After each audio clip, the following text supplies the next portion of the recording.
Reading the Quran for the first time, my thoughts. This video is by Savannah Philips, and this will be the video that we will be reacting to, and here goes.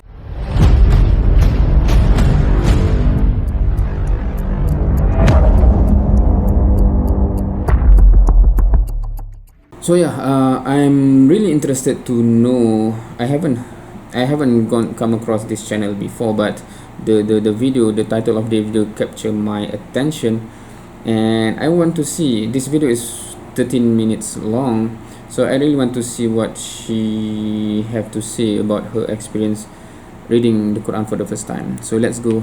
So lately I have been reading this book, which is the Qur'an, and if you know me, you know I'm really interested in like religion, philosophy, anything like that. So I was really excited to read this, especially, and compare it with the Bible. Christianity and Islam are from the same branch of religions called Abrahamic religions. They have a lot of similarities, also some differences, and I think it's going to be really good to compare it. I've been reading some of it, so I want to talk to you about what I've read, what I think of it, so I'm really excited to share this with you. The Quran was written about 1,400 years ago, and it was written in classical Arabic, so basically old-fashioned Arabic. Oh yeah. From the belief of Islamic faith, the Quran is not written, the original Quran, meaning when it is revealed, it's not in a written form. It becomes a written form later, right? At the beginning, it is in the form of speech, right? So, and it's transferred also by speech, right? And you listen to it and you recite it. After that, of course, there are events that take place which leads towards the ijtihad or the decision. This is after the Prophet sallallahu alaihi wasallam, right? To make it in writing so that it can be preserved, right? Because there are people that died, etc. Those who memorized the whole Quran, right? So yeah, just to point it out. And obviously it's a holy book of Islam. It's believed to be the word of God, and it's divided into many chapters many chapters called surahs, and I have read a few. I've been reading it on my train journeys to and from Nottingham when I'm free. So yeah, in the Quran we have the surah. Normally it's translated as chapter because that's the closest that we can relate to it, right? But but in a normal book, chapter normally is it represents something, but in the Quran, for example, the shortest chapter is like 3 verses, right? And the longest chapter is like 200 plus verses, right? So it's not a normal chapter, right? Because how can you have chapter 3 verses, another chapter 3 verses, another chapter 4 verses, and then on the other side another chapter 50 verses, another chapter 100 verses, right? It doesn't make sense to call it a chapter that way. But in the Quran it is called surah because yeah, so that's a longer conversation there, but just to point that out. And I'm really excited to share with you some of the things I found and discuss with you. So the first chapter is called the opening. Let me just find it past all these introduction pages. Where is it? So the opening, Al-Fatiha, right? So I think for most Muslim, the translation will be something new for us, right? Because we call it as in the Arabic word Al-Fatiha, Al-Baqarah, etc., right? So when it's translated, Al-Fatiha is the opening. So it sounds weird for many Muslim, I think. Okay, so the Quran. First bit is called the opening. It's a very short chapter, as you can see.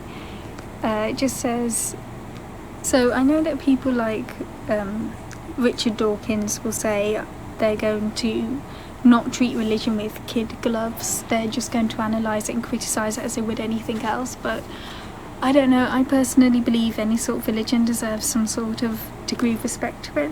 And coming from a Christian background myself, I am really interested to read this and compare it with Christianity. A lot of my friends are Muslim, and by reading this as well, I don't I feel like a lot of white people will do things that like get in touch with other cultures and then they'll expect loads of praise and respect for it, and that is not where I'm coming from at all.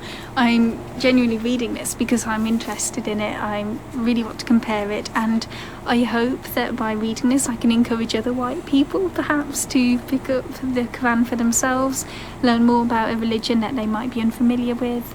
Because I think by reading something like this, it helps you understand other people, and it will help me understand Islam a lot more, help me understand my Muslim friends and things like that. And also, it's such a great piece of literature. Like, this is 1,400 years old. That's crazy. You don't think that is the coolest thing ever. Anyway, so let's get to it. So the first chapter was just like an opening. It just says, in the name of God, the Lord of mercy, the giver of mercy, praise belongs to God. This is an English translation, by the way. I can't read classical Arabic, surprisingly. It is you we worship, it is you we ask for help. Guide us to the straight path, the path of those you have blessed, those who incur no anger and who have not gone astray. So, yeah. Oh, also, I'm filming this outside. Ta-da, my first outside vlog. It's a really nice day today, so I really felt appropriate. Okay, so the second chapter is called The Cow. I don't know why it's called The Cow, and from what I've gathered from reading this chapter, it gives you a lot of rules and it tells you a bit about the history of Islam and things. And I like that all the rules, well, not all of them, but a lot of the rules here are basically in one place. So it does spell it out to you a lot more than I'd say the Bible does. It's definitely a lot more clear. There's some bits I really, really like, and I need to try and find it to show you. Oh yeah, I asked a lot of my Muslim friends for help and guidance before I read this as to what chapters are good. Well, better. Well, ones they prefer over the others. And they helped me a lot, so it's been a really useful starting point, so thank you. I really like in the Qur'an that not all the rules are really strict. I like, so for example, it says here, God has only forbidden you carrion, blood, pig's meat and animals over which any name other than God's has been invoked. But if anyone is forced to eat such things by hunger rather than desire or excess, he commits no sin. God is most merciful and forgiving. And I really like that bit, because it says you should try to eat halal meat, but if you're stuck on a deserted island and the only thing on this island are pigs or something, then God is merciful and he will forgive you. He knows that you had no other option, and I think that's a really nice bit to put in there. It does make it a lot more clear that we shouldn't judge people for doing things because they have to, that God will forgive you if he knows that it's the only thing you could have done, if that makes sense. So I really like that bit. Another part that was recommended to me was this chapter, which is about Mary. And it's really cool, this chapter, because obviously it's the same as Mary, the Virgin Mary in the Bible. So yeah, I do expect that normally Muslim that have Christian friends, normally one of the surah that is going to be normally suggested, I'm not sure about my country because we normally do not discuss about religion with friends of different faith, is Surah Maryam, right, which basically when translated into Mary, the mother of Jesus Christ. So there's a specific surah called Surah Maryam, and I think it is quite interesting to see how the Christian feel when they read that surah. And she's in the Qur'an as well, crossover or something. It's really cool because obviously Mary's in the Bible as well, so it's cool to read this and see what this says about Mary. And it's pretty much the same. It actually seems to say a bit more detail than perhaps I remember. Gabriel appears to Mary. He says she's going to have a son. Obviously in the Quran, Jesus is not considered the son of God. He is considered very holy and like a prophet, I believe, but he's not considered, he doesn't have the same status as in Christianity. So one interesting thing that definitely was not in Christianity is God says to Mary, say to anyone you may see, I have vowed to the Lord of mercy, God, to abstain from conversation, and I will not talk to anyone today. And this is just after she's given birth to Jesus. She's gone to a palm tree, she's given birth to Jesus, God has given her some dates to eat, and he has told her, don't speak to anyone for the rest of the day. She's like, okay. So she goes back to her family, and she's carrying Jesus, and they say, Mary, what have you done? You've had a child. And oh, there's a spider. Sorry, it was on my phone. Where was I? So she went back to her family carrying Jesus, and they said, Mary, you've done something really bad. You've had a child, but it's not with Joseph. What is going on? And Mary couldn't respond to any of this, so she just like points to Jesus. She's like, and they were like, how can we converse with an infant? And then this bit, sorry, there's another spider, I don't know where they're all coming from. And then this bit here says that Jesus, baby Jesus, who's like less than a day old, then spoke to the family and said, I am a servant of God. He has granted me the scripture, made me a prophet, made me blessed wherever I may be. He commanded me to pray, to give alms as long as I live, to cherish my mother. So it's meant to be that Jesus spoke here when he was a baby, which is interesting. I mean, it's not more unreasonable than in the Bible where Jesus walks on water. I mean, that bit wasn't in the Bible. But there are some different interpretations of that. It says here in the footnotes that some suggest that Muhammad is ordered to make the statement, others that it is Jesus speaking, because the Qur'an was God dictating to Muhammad what to say, and Muhammad was writing it all down. I think the Prophet Muhammad was writing it all down. So there are some bits where it might not be a bit clear whether it's Muhammad's point of view, I guess, saying that, or if it's, yeah, it's not. Okay, I'm not sure what, because that footnote is quite interesting. I'm not sure whether a Muslim is writing that, or because from Muslim's perspective or from Islamic perspective, from Sirah also, all the Quranic verses, when it's revealed to Muhammad SAW in one way or another, right, he just delivered it as is. It's not meant to be commented on with added comments, etc., etc. Right? It's as is, right? It's different than the hadith. From human perspective, it comes from the same person from the same mouth, right? In the same Arabic language, but different Arabic language, in the sense that that's why people can distinctly tell that it's a hadith, meaning that Muhammad SAW is telling something from his understanding of what the God want, and a literal just delivering the word of God, right? And the sentence structure, the sound, etc., is quite different if you are into that learning about the different in terms of the language, etc. Right, so I'm not sure what is that footnote it's all about, because in the verse it clearly says Jesus as a baby talk, and in the Quran actually that's one of the several, I think, is it, there are several, not all in the Quran but some in the Hadith, but there are several babies throughout the history that from Islamic perspective have been granted by Allah Almighty to speak when they are still a baby, right? So Jesus is one of them. 100% clear with things like that. There's different interpretations.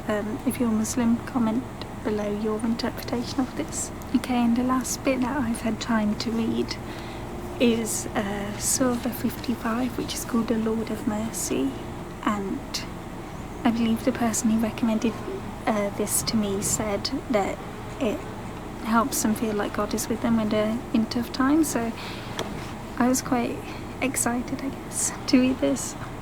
So this one talks about what paradise is like, and pretty much after every sentence it says, which then of your Lord's blessings do you both deny? And I quite like that, because I don't know, it felt quite emotive even to me, not as, even though I wasn't a Muslim, this one in particular felt quite emotive to me, so I was quite interested to read this. So it describes a beautiful paradise, saying every kind of fruit, gardens with springs, and date palms and pomegranate trees, basically painting a beautiful paradise, and it contrasts that with hell, essentially, saying like when the sky is split and turns crimson, everyone on earth perishes, a flash of fire and smoke will be released upon you and no one will come to your aid.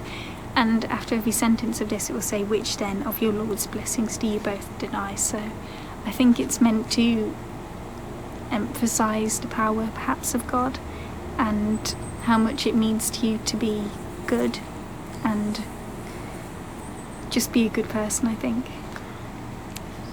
So I quite liked this. My one, I don't know if I'd call it a criticism, but the one thing I wasn't as sure about. Okay, by the way, that surah I think is Surah Ar-Rahman, I believe, right? That's a repetitive of فَبِأَيِّ آلَاءِ رَبِّكُمَا تُكَذِّبَانِ. Anyway, so I'm interested in the last bit because she says there's a bit of criticism. I'm interested to know what it is about. Is how the Qur'an talks about women, perhaps. So, for example, when it describes paradise and the Lord of Mercy, it talks about maidens restraining their glances untouched before by man or jinn. This to me seems to be written perhaps for a man and perhaps paints women as a bit of a reward or trophies. This is just my interpretation of it, and of course I am new to Islam. I don't know anything about the context really and what this was written. But to me I was a bit unsure about that, so I'd be really interested to hear your thoughts on that if you're a Muslim. It'd be really cool. Also, someone asked me if I'd converted. I have not converted. It would be quite a lot for me to convert after reading 3 chapters of the Qur'an. Personally, I don't think I will convert. I'm okay with Christianity, to be honest, but you know, you can't really predict things like that. Maybe one day I will decide that Islam is the truth. I don't know. But I do think this is really interesting. I have only read like 3. Okay, I'm not sure is it normal to say such a thing in such public video like this, because I imagine perhaps this is our background as an Asian family, etc. When your family, your parent hear something like this, it will not go well. If suddenly the son or daughter says, yeah, I'm not converting, but perhaps one day, etc. It's not going to be well. But I'm not sure about, perhaps the Western are more open to that, and I'm not sure. But I think because I think for those from the background that is more of a free thinker and they do not really believe in one or another, they might be open to any possibility that the children will choose for themselves. I think. But for people who of religion, I think any religion, including Christianity, I think they would want the children to keep on that faith, right? I think, and unless they are on that faith for just circumstances or etc., right? Because if they truly believe that the religion have something or is the truth, etc., I would think that by that, hence they would want the children also stick by it, right? That's my just opinion. I'm just interested the way she just contemplate on the possibility of converting. Chapters of it, but I have quite liked what I've read so far. It is really cool. It's really nice to hear about a different interpretation of the same events and hear about new things I haven't heard of before. I feel like it's helped me understand Islam a lot more, and yeah, I would really recommend it if you're a Christian, if you're a Jewish person, if you've got no religion, anything. I think it's really great to read another religion's book like this because it really opens your eyes to different things and helps you understand different things. And after I've read this one, I'm coming for the Torah next. And maybe the Bhagavad Gita, we'll see. But yeah, so hopefully I've kept this short. I probably haven't, but I hope you enjoyed that. And I will probably make a video in the future after I've read some more. Let me know if you want to see it, and remember to subscribe, and please comment your thoughts, especially if you're Muslim. I'd love to hear them. Okay, bye. Okay, so this is posted on August 2019, so it has been several months. I'm not sure whether there's another update post on another chapter that she have read or anything. But yeah, the criticism is about the paradise and the depiction of woman just now, right? Woman in paradise as trophy or something. Now, among Muslim also there's a discussion about why the reward in paradise is described meaning slightly more towards motivating men, right? In a way, right? Because when you say about hurun ain, etc., right? Obviously that is motivating the man, right? Wow, right? There's a reason for it. I'm not going to be talking too long about it. I'm not sure how many minutes have this video is, right? It's because the motivation, because Allah knows best. Allah has created man and woman, and Allah knows inside out of each of our nature, right? And in context of what will motivate men, normally we are more moved by visual things, right? When we see things, some people says the weakness of the man is the eyes and the weakness of the woman is the ears. I'm not sure how true is it, but it seems to make sense because men, we are attracted to visual things, right? So that is why the rationale of why Allah have dictated that in terms of clothing, extra women have to clothe more than men, because in a structure, meaning men are more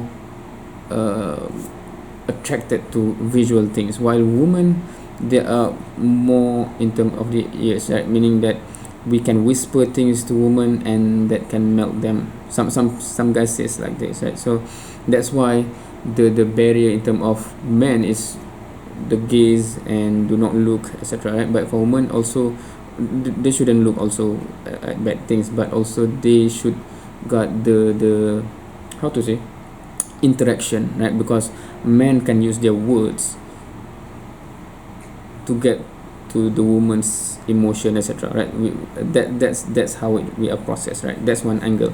So when the reward is described to motivate men and women, it is quite different in the sense that when motivation for men, it's more graphic in a way, right? So but for women, it's not that graphic in that sense because the nature is like that, right? So that's one short explanation or introduction of explanation towards why the depiction of reward in Jannah is quite different for men and women. But anyway, so that has been my reaction to the reading the Quran for the first time. So she is not reading.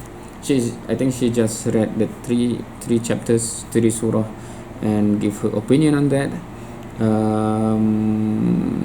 Quite interesting because Al-Baqarah is quite a long surah, and she mentioned about the laws. I think that's the second part of the surah, because the first part of the surah is mainly about the senior of the Muslim, which is the Jews, and how they react to the Prophet, etc., and why they become why the anger of God is upon them during that time because of what they did. And that story is there because it is a reminder for Muslim that just because Allah sent prophet to us, just because Allah give book to us, it doesn't necessarily mean that we are the chosen one and we are the superior and we do not need to do nothing. It's a reminder that we have to comply with what the demand of Allah subhanahu wa ta'ala, and to be a good Muslim, etc. And if you repeat what the senior did to the Prophet, it is not going to be going and well, right? So that's a reminder for us. Anyway, so that's my reaction, and thank you for watching. See you next time.